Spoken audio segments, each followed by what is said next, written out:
Bismillahirrahmanirrahim. Assalamualaikum warahmatullahi wabarakatuh. Alhamdulillahi rabbil alamin. Wassalatu wassalamu ala asyrafil anbiya'i wal mursalin sayyidina wa maulana Muhammadin wa ala alihi wa ashabihi wa man tabi'ahum bi ihsanin ila yaumiddin. Amma ba'du, rabbi syrah li sadri wa yassir li amri wahlul 'uqdatam min lisani yafqahu qawli. Subhanaka la ilma lana illa ma 'allamtana innaka antal alimul hakim. Allahumma 'allimna ma yanfa'una wanfa'na bima 'allamtana wa zidna ilman ya rabbal alamin. Allahumma inna na'udzubika min qalbin la yakhsha wa min ilmin la yanfa' wa min nafsin la tashba' wa min da'watin la yustajabu laha. Ma'asyiral muslimin, jamaah yang dimuliakan Allah Subhanahu wa taala. Alhamdulillah malam hari ini kembali kita dipertemukan dalam keadaan sehat insyaallah, Pak ya. Dalam keadaan sehat, dalam keadaan kuat, dimampukan kita melaksanakan salat maghrib berjamaah. Mudah-mudahan Allah menjaga iman Islam kita, memberikan kita istiqamah dan kita dikaruniakan kehidupan yang baik di dunia maupun di akhirat insyaallah. Amin ya rabbal alamin. Melanjutkan pembahasan kita tafsir surah Al-Anfal. Insyaallah kita akan membahas ayat 11 sampai dengan ayat ke-14. Masih dalam rangkaian pertolongan-pertolongan yang diberikan oleh Allah kepada orang-orang beriman pada saat perang Badar. Suara jelas, Pak? Jelas ya? Perasaan kayak nggak jelas ya? Tapi kalau jelas alhamdulillah. Jadi Allah Subhanahu wa taala sudah memberikan jaminan pertolongan serta kemenangan kepada orang-orang yang siap berjuang mengorbankan harta dan nyawanya di jalan Allah. Ya ayyuhalladzina amanu in tansurullaha yansurkum wa yutsabbit aqdamakum. Wahai orang-orang yang beriman, jika kalian menolong Allah dengan membela agama Allah, dengan mengorbankan harta ataupun jiwa demi tegaknya agama Allah, maka Allah menjamin yansurkum. Allah akan menolong kalian. Allah akan memenangkan kalian. Wa yutsabbit aqdamakum, dan dia akan mengokohkan telapak kaki kalian. Maksudnya tidak sekedar menang, tapi dijadikan kaki kita ini kokoh menjadi para pemimpin sekaligus pewaris daripada bumi Allah ini. Itu pula yang dulu dijanjikan oleh Allah kepada Bani Israel. Ketika mereka ditindas oleh Fir'aun, lalu Allah utus Nabi Musa dan Nabi Harun alaihi wassalam untuk membebaskan mereka, dan mereka bersabar, berjuang, berkorban, sampai akhirnya Allah memberikan kemenangan kepada mereka, dan Allah berkehendak menjadikan mereka pewaris bumi sekaligus sebagai pemimpin-pemimpin di muka bumi. Nah, pada kesempatan yang lalu kita sudah menyampaikan tentang berbagai macam upaya dan usaha yang dilakukan oleh Rasulullah sallallahu alaihi wasallam. Sebagai bentuk ketaatan, beliau berikhtiar dengan maksimal. Meskipun secara jumlah kalah sangat jauh, meskipun secara peralatan perang juga sangat jauh, tetapi karena Allah sudah mewajibkan mereka harus berjuang dan berperang, maka Rasul pun melakukan berbagai macam ikhtiar untuk mendapatkan kemenangan. Diatur barisan pasukannya, memilih posisi yang terbaik, kemudian menunjuk orang-orang tertentu dengan tugas-tugas sesuai dengan kemampuannya. Kemudian ikhtiar itu setelah dilakukan sebagai bentuk ketaatan kepada Allah, maka disempurnakan dengan doa yang disebutkan dalam ayat ke-9, idz tastaghitsuna rabbakum, ketika kalian beristighatsah, memohon pertolongan kepada Tuhan kalian. fastajaba lakum, maka Allah pun mengabulkan permintaan kalian. Rasul doanya tidak main-main. Semalam suntuk beliau nggak tidur. Antara ruku dan sujud berdoa kepada Allah sampai meneteskan air mata, sampai tangannya diangkat tinggi-tinggi, sampai sorbannya jatuh. Sampai-sampai Abu Bakar mengatakan, ya Rasulullah, cukuplah munajatmu kepada Tuhanmu, sungguh dia pasti menepati janjinya dan dia tidak akan mengecewakanmu. Ini menunjukkan ikhtiar maksimal, doa juga maksimal.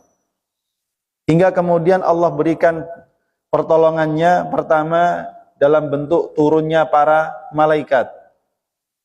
Di surah Al-Anfal ayat yang ke-9 disebutkan jumlahnya ada 1000.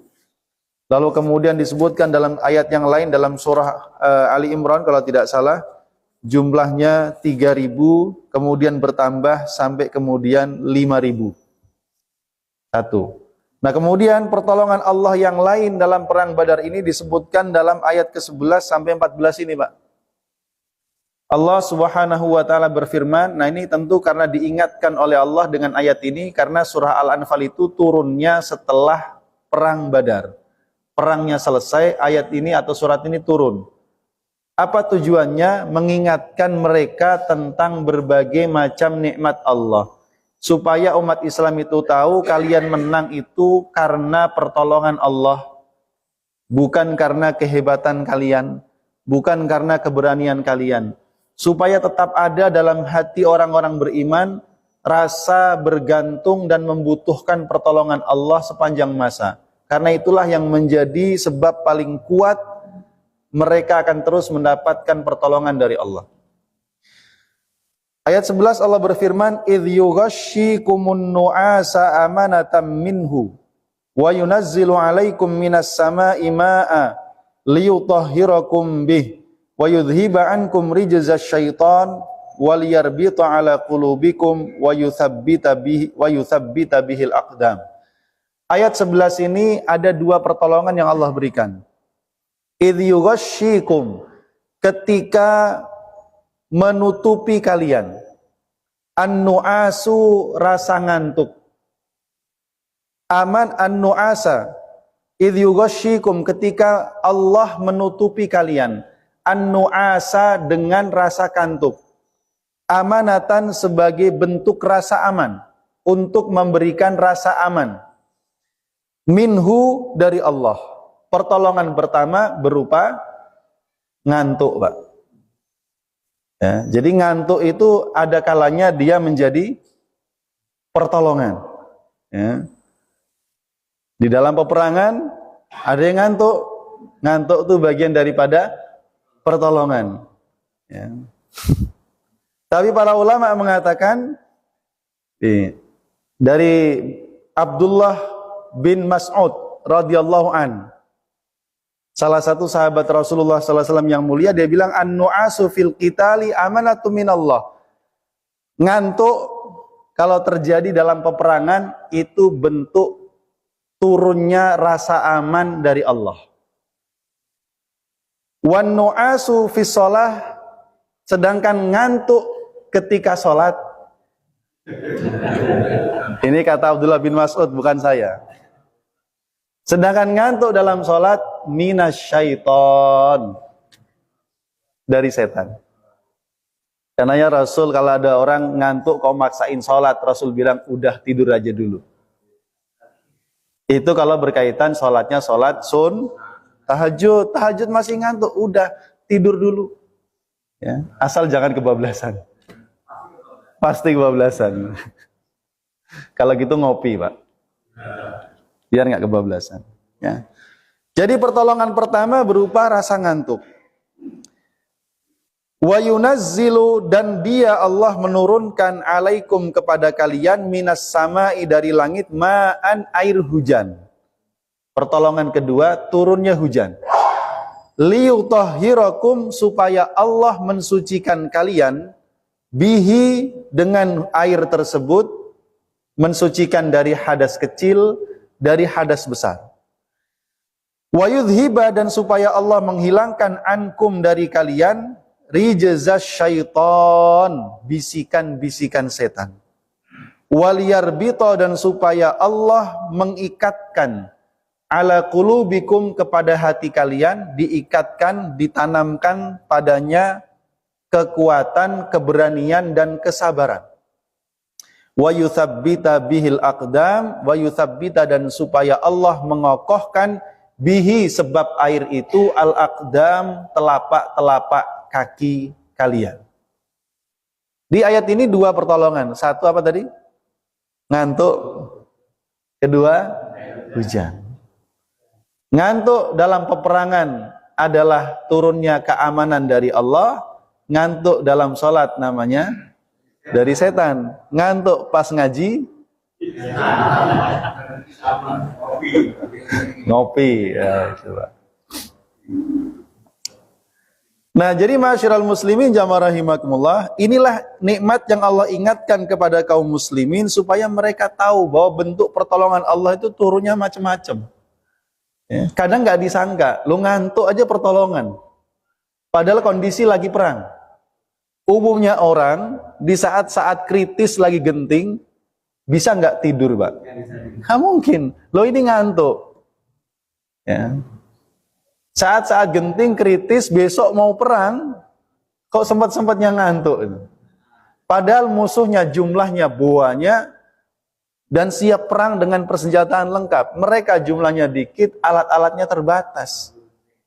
Kok bisa ngantuk? Nah, maka tidak ada jawaban lain, ngantuk itu datangnya dari Allah. Dan Allah sengaja turunkan rasa ngantuk itu supaya orang ngantuk itu kan lupa. Nggak mikirin. Jadi otomatis hatinya tenang. Kalau orang hatinya tenang, begitu dia sudah sadar, fresh lagi otaknya. Begitulah. Ya. Ternyata Allah memberikan pertolongan dengan cara yang tidak disangka-sangka. Ya. Sebagaimana diceritakan oleh Abu Thalhah, dia mengatakan, saya termasuk rombongan pasukan perang Badar yang kena ngantuk. Mohon maaf, dia di Abu Thalhah ini di perang Uhud. Jadi turunnya pertolongan berupa ngantuk ini, perang Badar terjadi, perang Uhud terjadi. Ya.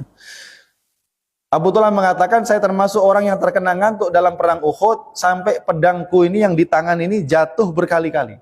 Jatuh, saya ambil, jatuh, saya ambil, jatuh, saya ambil. Dan itu bagian pertolongan Allah di perang Uhud. Sedangkan di riwayat ini disebutkan dari Ali bin Abi Thalib, dia mengatakan, maka nafina farisun yauma badrin ghairul miqdad. Di antara kami 300 sekian orang itu tidak ada pasukan yang membawa kuda kecuali cuma Miqdad. Jadi 300 orang itu kudanya cuma satu. Ontanya ya sepertiga, karena satu onta itu dinaiki 2-3 orang. Jalannya jalan kaki. Nah, naik ontanya gantian. Ya. Walaqad ra'aituna wa ma fina illa naim. Malam itu berarti malam 17, karena perang Badar terjadinya 17 Ramadan, esok harinya. Dan itu kalau tidak salah hari Jumat, jadi malam Jumat. Ya. Dan aku melihat kami, tidak ada seorang pun di antara kami kecuali semuanya tidur. Illa Rasulullah, kecuali Rasul. Yusalli tahta syajaratin, beliau sholat di bawah pohon, hatta asbaha, sampai subuh. Semua kena ngantuk. Loh, kok ada ngantuk masal itu? Ya kan? Kalau pengajian ngantuk masal, ustadznya pulang. Ini perang. Ya. Ya boleh jadi ngantuk itu seolah-olah terjadi alami, Pak. Karena mereka sudah lelah. Keluar dari Madinah itu tanggal 12 Ramadan. Tujuannya mengejar rombongan Abu Sufyan, ternyata lolos. Ya. Begitu mereka muter, malah dapat info pasukan dari Mekah 1000 orang udah datang. Secara pikiran udah capek duluan. Udah sempat bermusyawarah antara kita mau perang apa tidak, dan seterusnya. Secara pikiran pasti lelah. Karenanya kemudian terkena ngantuk. Tapi sekali lagi, ngantuk itu adalah bagian daripada pertolongan Allah Subhanahu wa ta'ala. Imam Al-Mawardi mengatakan, wa fimtinanillahi alaihim binaumi wajhan.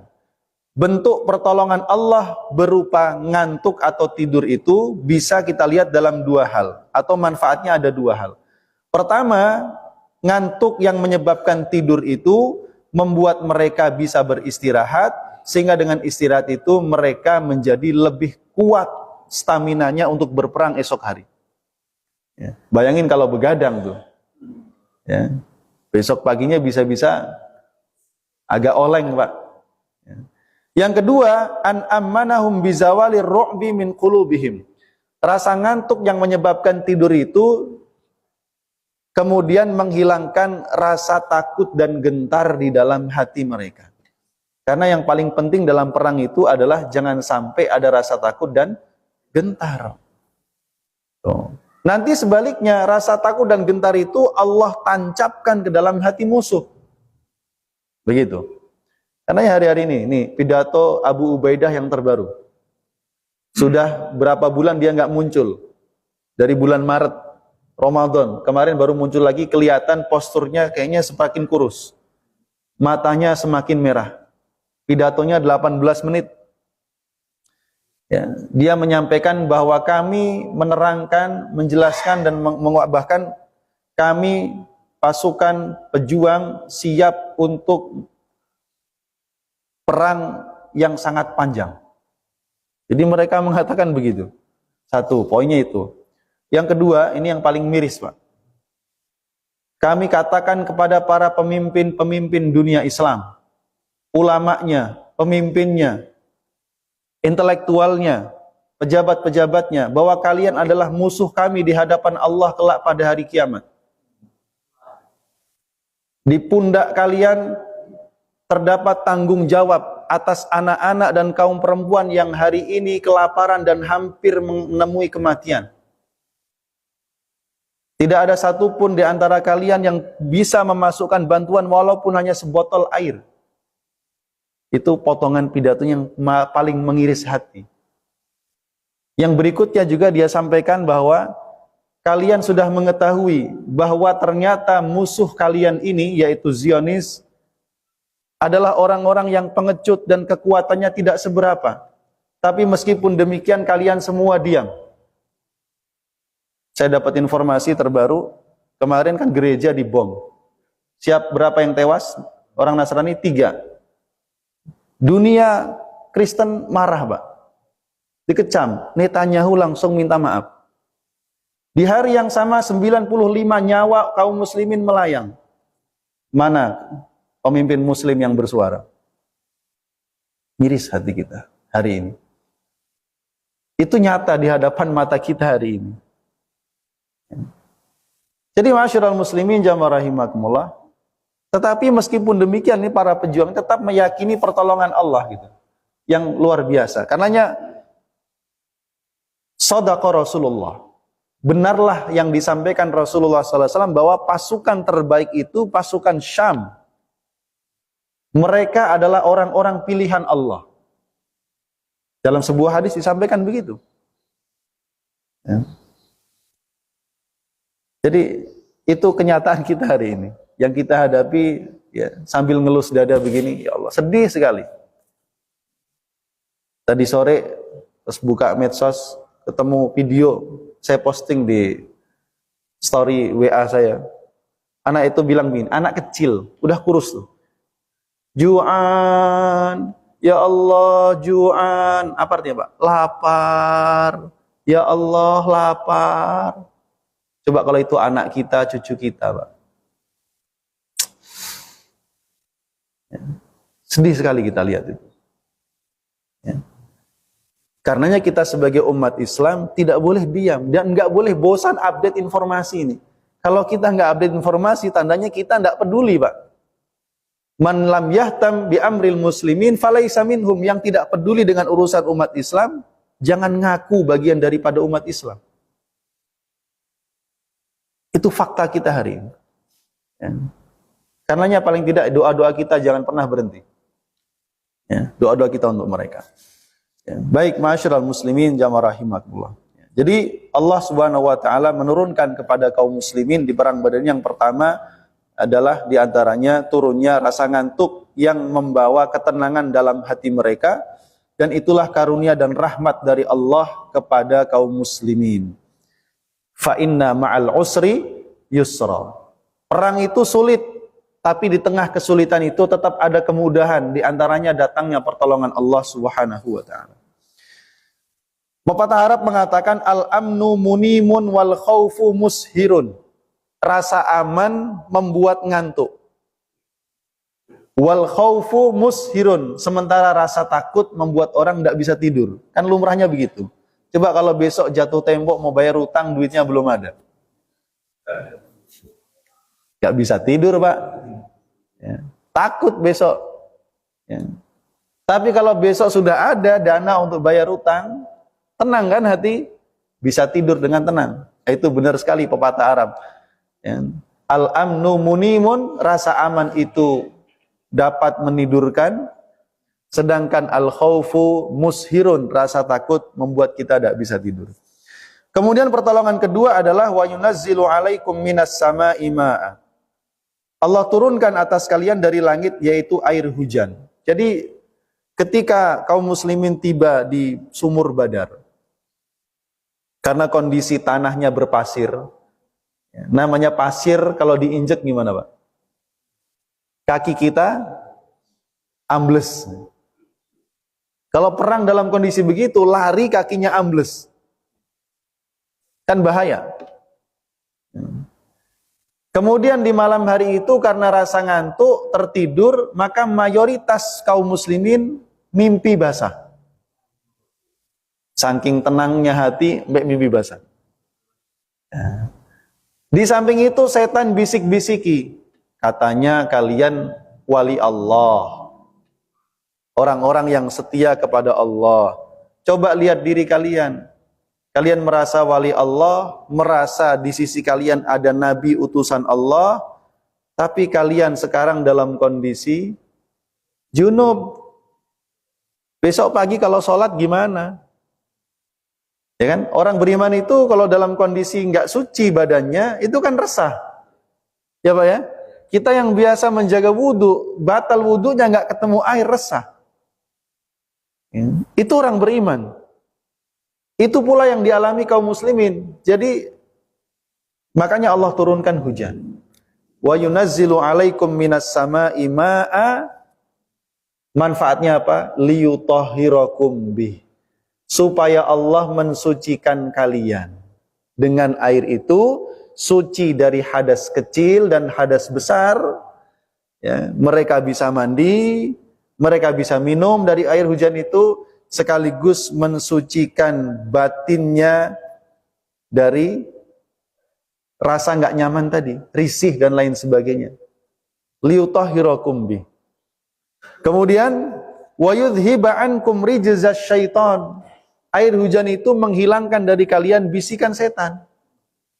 Karena sudah bersih, suci, ya udah, nggak ragu lagi, udah hilang bisikan setan. Dan yang ketiga, wa yuthabbita bihil aqdam, mengokohkan telapak kaki kalian. Pasir diguyur hujan, padat Pak. Maka kokohlah kaki mereka di atas pasir itu. Nah, ini berapa manfaat itu? Ya, 3 atau 4 manfaat. Ya. Ada lagi tadi, satu lagi. Waliyarbita ala qulubikum. Allah ikatkan hati kalian dengan ketenangan, kesabaran. Ya, itu 4 poin itu. Ya. Jadi itulah yang diberikan oleh Allah Subhanahu wa taala kepada kaum muslimin. Pertama, turunnya rasa ngantuk, yang kedua turunnya hujan, disebabkan karena hujan itu mereka mendapatkan sekian banyak manfaat. Liyutahhirakum bih wa yudhhiba ankum rijzasy syaitan waliyarbita ala qulubikum wa yuthabbita bihil aqdam. Ya. Allah mensucikan kalian dengan air itu dari hadas kecil dan besar, serta menenangkan hati kalian. Lalu dengannya Allah hilangkan bisikan-bisikan setan. Ya, berbagai macam bisikan setan sudah hilang. Allah ikatkan dengan air itu hati kalian menjadi hati yang bersabar dan siap menghadapi musuh, dipenuhi dengan keberanian. Kemudian Allah jadikan kaki kalian kokoh berpijak di atas tanah. Lengkap sudah. Ya, yang dibutuhkan dalam perang adalah kekuatan psikologis yang kuat. Kuat bertahan dan keberanian yang tanpa batas. Ya. Karena kita optimis. Mudah-mudahan saudara-saudara kita di Gaza ini bisa menang. Karena sudah terlihat ya, kesabaran mereka, Pak. Sabarnya luar biasa mereka ini. Bahkan Abu Ubaidah juga mengatakan dalam sebulan ini kami sudah dapat menargetkan ratusan pasukan musuh. Ada yang tewas, ada yang luka-luka, ada yang pulang dalam kondisi gila, atau ada yang dilumpuhkan dan ditangkap menjadi tawanan perang. Begitu pula dalam sebulan terakhir ini, dalam menurut informasi dari Israel sendiri, sekurang-kurangnya 24 tentara Zionis mati bunuh diri. Jadi nggak usah dibunuh, mati sendiri-sendiri. Ya tadi, ar-ru'ub, rasa takut dan gentar. Kalau rasa takut dan gentar itu Allah hilangkan dari hati orang beriman, maka dia muncul di hati musuh. Ya, dan itu lagi-lagi pertolongan Allah. Maka kemudian di ayat yang berikutnya, ayat yang ke-12, Allah Subhanahu wa taala berfirman, A'udzubillahi minasyaitonirrajim, idh yuhi rabbuka ilal malaikati anni ma'akum fathabbitul ladzina amanu. Idh yuhi, ketika mewahyukan, rabbuka Tuhanmu, ilal malaikati, kepada para malaikat, yaitu malaikat yang diturunkan Allah untuk menolong kaum muslimin pada perang Badar. Anni ma'akum, Allah mewahyukan kepada para malaikat, ya, anni ma'akum, bahwasanya aku bersama dengan kalian. Maksudnya bersama adalah memberikan pertolongan, dukungan, dan insya Allah kemenangan. Fathabbitul ladzina amanu, fathabbitu, maka kokohkanlah oleh kalian, wahai para malaikat, alladzina amanu, orang-orang yang beriman. Ini nikmat keberapa? Keempat ya. Yang pertama kemarin turunnya malaikat, yang kedua ngantuk, ketiga hujan, yang keempat para malaikat ini ditugaskan Allah untuk mengokohkan barisan kaum muslimin. Wa hadhi ni'matun khafiyatun adharaha Allah taala lahum. Inilah nikmat yang tersembunyi. Enggak kelihatan mata, tapi Allah tampakkan kepada mereka orang beriman. Liyashkuruhu 'alaiha, supaya mereka mensyukuri nikmat tersebut. Wa annahu ta'ala wa taqaddasa wa tabaraka wa tamajjada auha ilal malaikati alladzina anzalahum linasri nabiyhi wa dinihi wa hizbihil mu'minin yuhi ilaihim fima bainahu wa bainahum an yuthabbitul ladzina amanu. Allah mewahyukan kepada para malaikat yang diturunkan untuk memberikan pertolongan kepada kaum muslimin supaya mereka benar-benar mengokohkan barisan kaum muslimin. Dalam riwayat Ibnu Ishaq disebutkan ya, bahwa datang seseorang, kana ya'tir rajulu min ashabin nabi, seseorang di antara sahabat-sahabat Nabi, dia mengatakan sami'tu haula'il qaum. Jadi ada seseorang yang datang dalam sosok manusia, wajahnya mirip salah satu sahabat Nabi, padahal itu jelmaan malaikat. Dia mengatakan kepada kaum muslimin, orang-orang musyrik itu tidak ada apa-apanya. Maka hal ini secara otomatis menjadikan orang beriman ini kemudian saling mengatakan satu sama lain, oh, kaum muslim mereka itu nggak ada apa-apanya kok. Ya. Secara otomatis hal itu membuat kaum muslimin semakin berani, semakin kuat kejiwaannya, semakin berani menghadapi musuh esok harinya. Sa'ulqi fi qulubil ladzina kafarur ru'ba. Allah mengatakan sa'ulqi, aku akan melemparkan. Letter luck-nya begitu. Aku akan melemparkan, menghunjamkan fi qulubil ladzina kafaru, ke dalam hati orang-orang kafir itu ar-ru'ba, rasa takut dan gentar. Jadi Allah Subhanahu wa taala memerintahkan para malaikat, mewahyukan kepada para malaikat untuk mengokohkan barisan kaum muslimin. Bahkan Allah sudah mengatakan anni ma'akum, aku bersama kalian. Artinya aku membela, menolong, mendukung, memenangkan kalian. Ya. Maka siapapun yang Allah ada di pihaknya pasti menang, pasti beruntung. Kalaupun dia tewas dalam peperangan, dia beruntung di akhirat. Ya. Karenanya Nabi Musa alaihissalam waktu ditakut-takuti atau ada di antara kaumnya yang pesimis. Ya. Sudah di depan Laut Merah, di belakang pasukan Fir'aun udah kelihatan. Mau mundur, ketangkep, maju, tenggelam. Kaumnya Nabi Musa mengatakan, waduh, kita inna lamudrakun, kita pasti tertangkap. Tapi Nabi Musa dengan keimanannya, padahal saat itu belum tahu solusinya. Beliau mengatakan, kalla, sekali-kali tidak demikian. Inna ma'iya rabbi sayahdin. Sungguh bersamaku ada Tuhanku, dia pasti memberikan petunjuk kepadaku. Nah, ini menarik. Ya, walaupun solusinya belum ketemu, tapi seorang muslim itu harus yakin dan percaya, inna ma'iya rabbi sayahdin.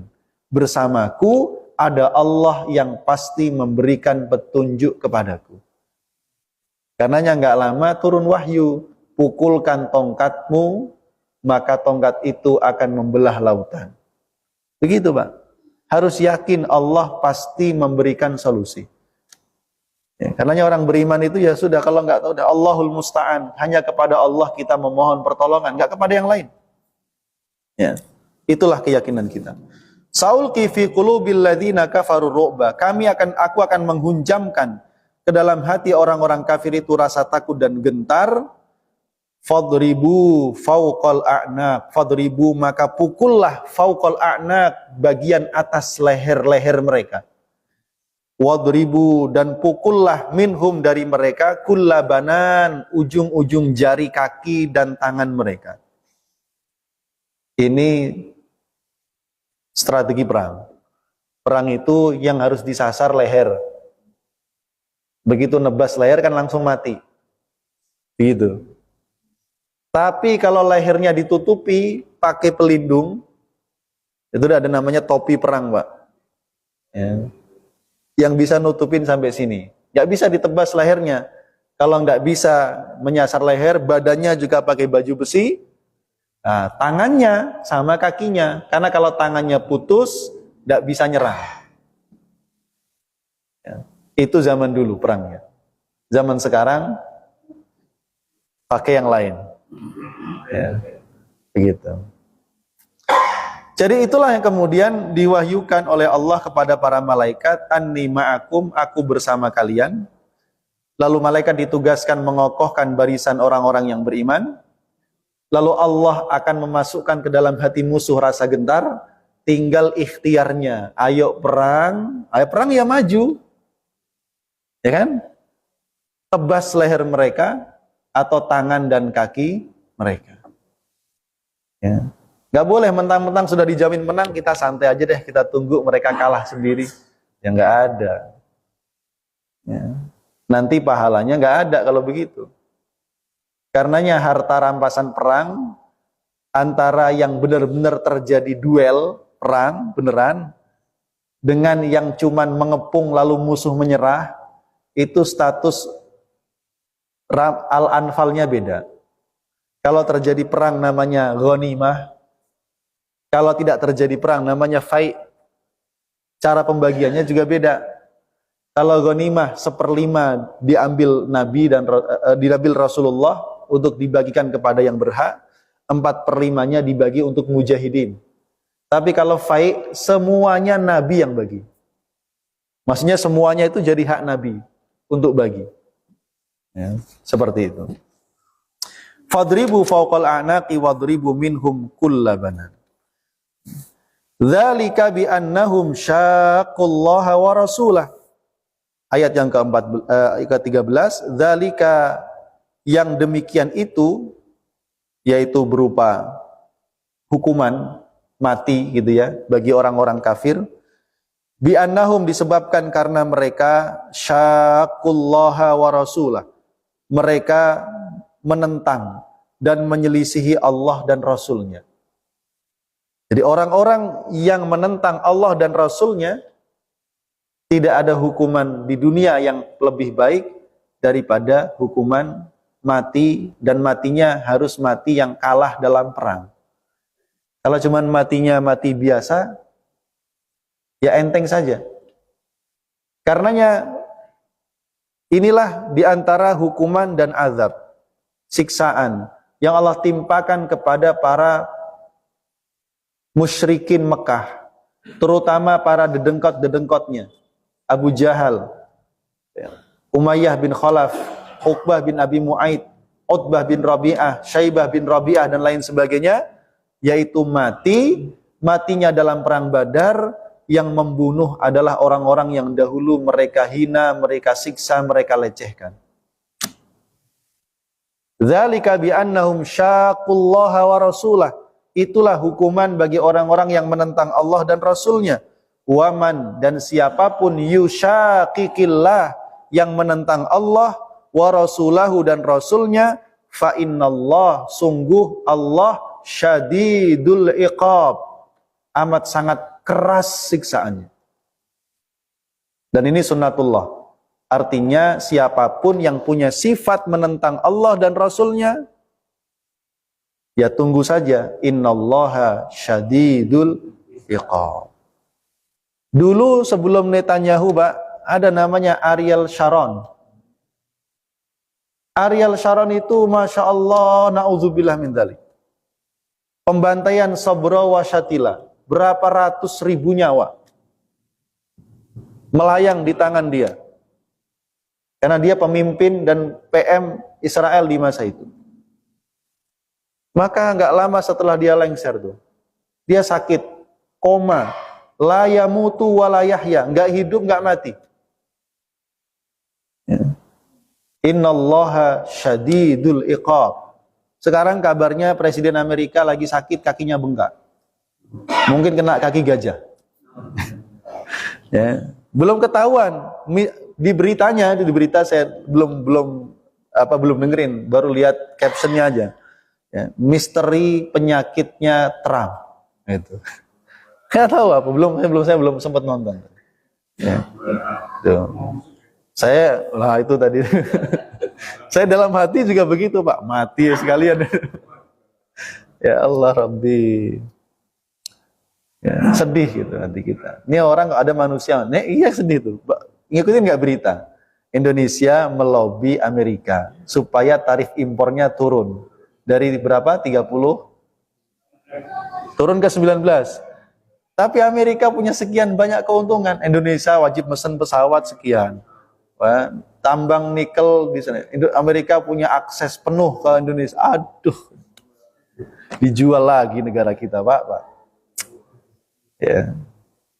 Ya Allah, siapa yang pilih dulu? Ya Allah Rabbi. Baik. Dzalika bi annahum syaqullaha wa rasulahu wa may yushaqiqillaha wa rasulahu fa innallaha syadidul iqab. Ditambahin lagi oleh Allah ayat 14, dzalikum, itulah hukuman Allah, fadzuquhu, maka rasakanlah oleh kalian hukuman itu wahai orang-orang kafir. Dan kalimat zauq itu artinya mencicipi. Bapak-bapak kalau istrinya masak, disuruh nyicipin itu sesendok apa semangkok?